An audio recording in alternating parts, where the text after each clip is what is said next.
What's up, everybody? Timmy D with Backstage 360 at the NAMM Show 2019. We're here at Vola Guitars, and I'm sitting with Anthony Cullins, aka the Fallbrook Kid.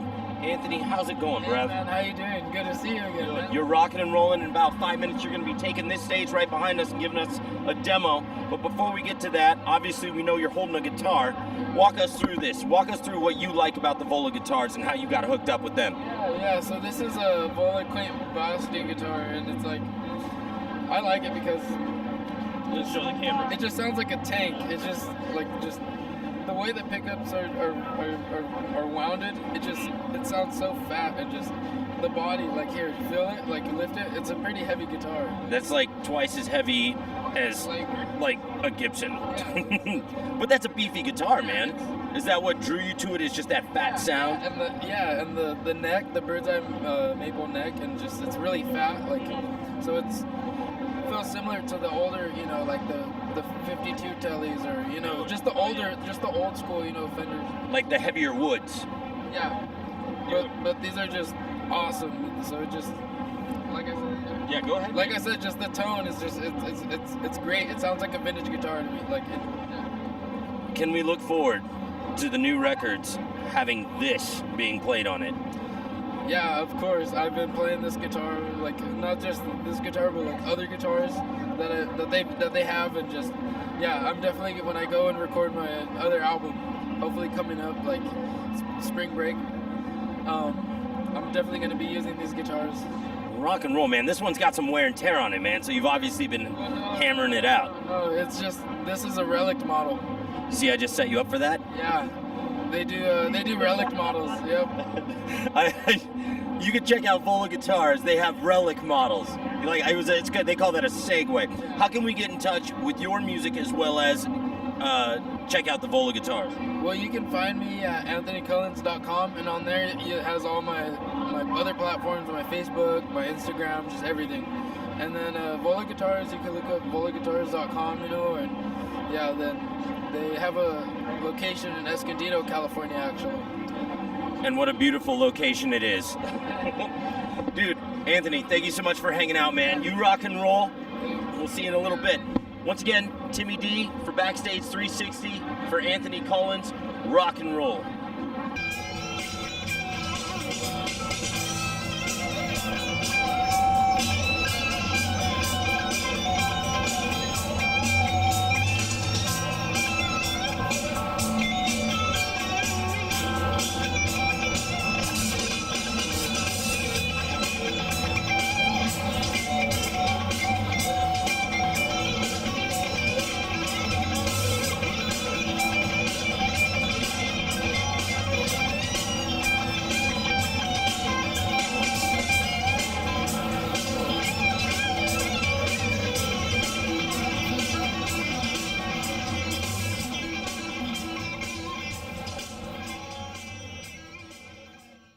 Hey guys, this is Rockman Rocks from Backstage 360. We're over here at Darkglass Electronics. I'm here with one of the engineers, Tommy. We're going to talk about some of the new gear for 2019. He's going to explain what the heck's going on with all this stuff. So Tommy, talk to me a little bit about what's new on this table for this year. Actually, there's three pedals that are new this year. We have the Microtubes X series, these two pedals, the X7 and the X, and then we have a compressor, the hyperluminal compressor, which is a hybrid compressor that has digital models of classic studio compressors, but it's with an all-analog signal pad. So it's a VCA compressor, and the VCA is driven with a digital signal. So it gives you the best of analog and digital. Yeah, now you guys also came out with a new amp this year for bass. Let's talk a little bit about that. So we pretty much added to the amp the capsyn feature that we have on the Ultra pedals. All the Ultra pedals have digital cabinet simulation with impulse responses. Then we added some more features like MIDI headphone output, auxiliary input to practice with your backing tracks at home. A one-knob compressor that is the same compressor as the bus mode on this hyperluminal, and also it's the same compressor as you find on the X7. Yeah, now let's talk about this X7 a little bit. You got a 5-band EQ here? It's 4 bands and a master volume. Gotcha. And what exactly can we do with this? So this one pretty much, it's an old studio trick that producers have been using for decades. So you split the signal to 2 bands. You have the low end of the signal that you keep clean and you add some compression, and then you have the high band and you put distortion on that one. So you can put a lot of distortion on the high end on this one, but you still keep the low end very clean and massive. And the smaller version is almost the same, but it doesn't have the 4-band EQ. It just has 1 band for mids, and it doesn't have a compressor, but the sound is almost the same. What's the response been on this? On the X? What's the response been on the X7? The response, I think people love it because it sounds very different from the other ones. So I mean, we already have 3 other distortion families, and now we added this new one, and to me, I've been recording bass always like this. I have the 2 tracks, the clean low end and the high distorted signal. So getting it in one pedal is just it's so easy, and I think everybody likes it for that. It's very easy to get studio quality sounds. Yeah, do you have one of these set up so we can kind of hear what it is? Well, you can take the XLR output from here if you want to record it, but it's actually not set up through the amp. Okay. But we could do that also. We can just take a cable from here. Yeah, all right, let's try it. You want to play? No, I want to hear it. You play. No, I'm an engineer. Yeah. Well, I mean, this is your first NAMM, or you've been here before? Or? The company's been here before. For me, it's the first time. Yeah. Well, welcome. Yeah, thank you. Yeah, it's pretty awesome. I mean, this is number 34 for me. Okay, wow. So, yeah, I remember when it was at Dodger Stadium. Wow, that's cool. So it's been a while. Anything else we could chat about that's new for this year? I don't think there's anything else new on this board. The amps are the biggest thing now. These have been out since, I think, October. The compressors since September. But the amps are the NAMM release. Yeah, that's this one here, right? Yeah, both of these. Yeah. And that's 900 watts, you said? Yeah, Class D 900 watts. So it's an upgrade of the old one. We already have the M900, and now we have the M900 V2, and then we did the Alpha Omega 900, which is the same but with a different preamp. Yeah, pretty amazing stuff, man. And everything's so tiny now compared to the old days, you know, freaking. Yeah, it's easy to take to your gig. It's 7 pounds for 900 watts. Yeah. I mean, I'm used to lugging an amp peg around, which is like 100 pounds. Yeah, and it's like 300 watts. Right. Well, all right, man. I appreciate you chatting with you. But in any case, thanks for giving us the time today here at NAMM, and you know, we'll keep an eyeball on it. Oh, thank you. Thanks. All right, guys. This is the Rock Man from Backstage 360. You heard it here at NAMM 2019. We're out of here. Hey, this is Bill at Backstage360.com, and we're here at the NAMM show again, and we're speaking with Maegan Wells, guitar and mandolins. How you doing, Maegan? I'm doing wonderful. How are you? I'm doing well myself. What you got there? Tell us all about it. All right. Well, this is a 15-inch arch top. I specialize in small body arch tops, usually 15-inch, 16-inch acoustic arch tops. This one is made out of fiddleback mahogany. An exceptional material. Mahogany is beautiful on its own, but it's very rare to kind of see it with all of this figure and this flame. What's so special about this is this tree was entirely figured, and they cut 398 sets for guitars out of this tree, but they only cut 10 for arch tops because the arch top wood needs to be thicker so we can carve into it. And so they only cut 10 for arch tops, and I'm very lucky to have 6 of those sets. So I'm going to be building one guitar every 5 years with this material to kind of represent my evolution as a builder, and this here is the very first one. So it looks like you got a lot of work going into that. About how long does it take you to, from start to finish, let's say, to really go through and make sure it's to your specifications? It's about 250 to 300 hours for the way I do things. You know, there's many ways to skin a cat, so they say, but I like doing things the old-fashioned way a lot of the time, so it might take me longer, but I'm enjoying myself, which I think is just as important. So I'm getting faster with each guitar, but right now I'd say I'm at about 250 hours. Not bad at all, and that is very beautiful. Thank you so much. Nice one. Thank you so much. You also have a mandolin over here that looks just a little bit different than what we normally would see, but Yes, they are. tell us about that one. So this is a carved top and back A-style mandolin. It's got big leaf maple back and sides, and a big leaf maple neck, and a Sitka spruce top, and a beautiful Bill James tailpiece. These are some of the best tailpieces in the mandolin world, so I'm really excited to be working with him.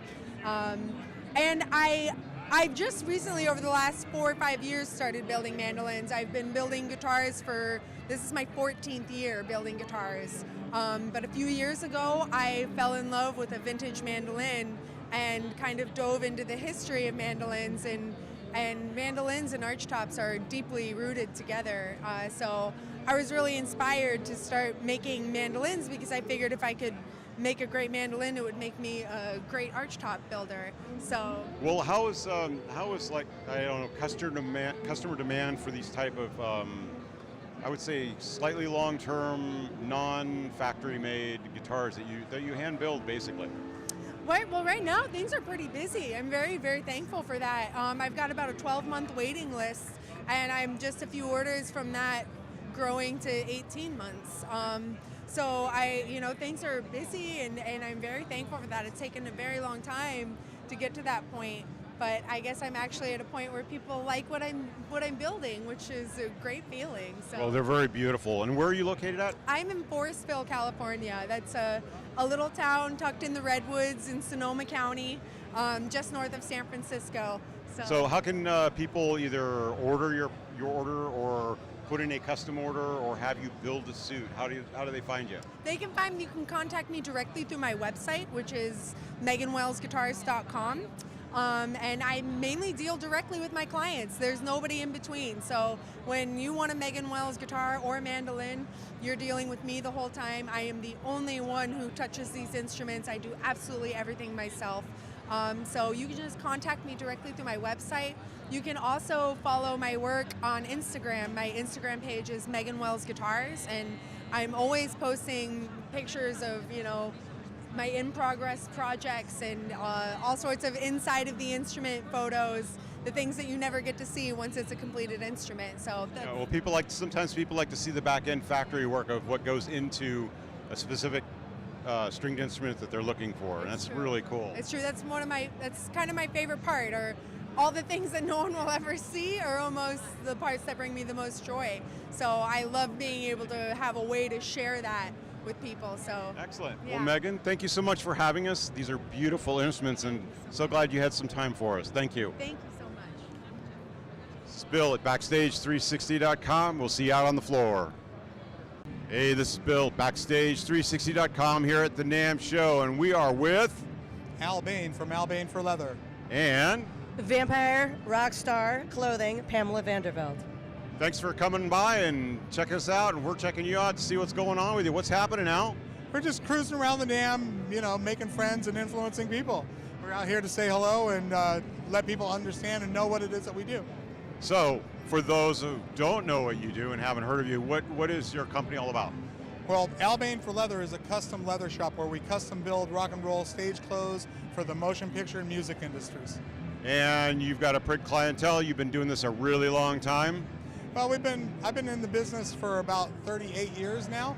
We've been making custom clothes for rock and roll people, and then we've transcended a lot into outdoor recreation products and heavy garment making stuff like that. So now I've got a new collaborator. Pam from Vampire Rockstar has joined my my team, if you will, and with the organic style that she does, designing fabric-based things, satin, silks, and all kinds of really interesting textiles.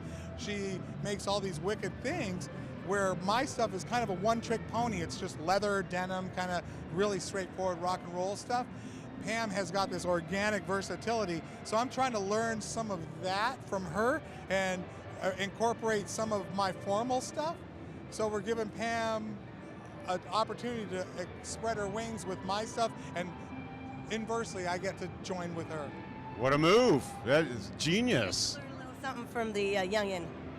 Absolutely. Well, he's been around for a long time. You know, us old dogs, we can always learn new tricks, you know. So can you tell us a little bit about what you did prior to your two companies coming together? I've basically been creating one-of-a-kind pieces for musicians as well as people who are just fashion-minded. So just people who love clothing. Any names on that list we might know? Oh, I know I put you on the spot. I know, I can't think of anybody. Well, I made something for Sam Colton.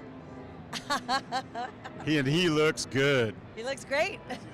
So this combined company that you two are going, is it, how do I want to use the words? It's kind of like a combination, but a growth to get further reach out to more people for more different types of products also at the same time? So my thing has always been this one target rock and roll working musician demographic. And Pam reaches out to a younger crowd, a little more flamboyant, if you will, the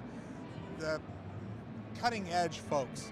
Okay, so we're combining our efforts so that we can ultimately create a collection of clothing that we can release, which is going to be a merging of both of our styles. Sounds phenomenal, really phenomenal. You guys want to plug your website, tell where people can find you on the web, the company name, social media, whatever, however this works? Social media. So I'm mostly on Instagram. It's vampire_rockstar.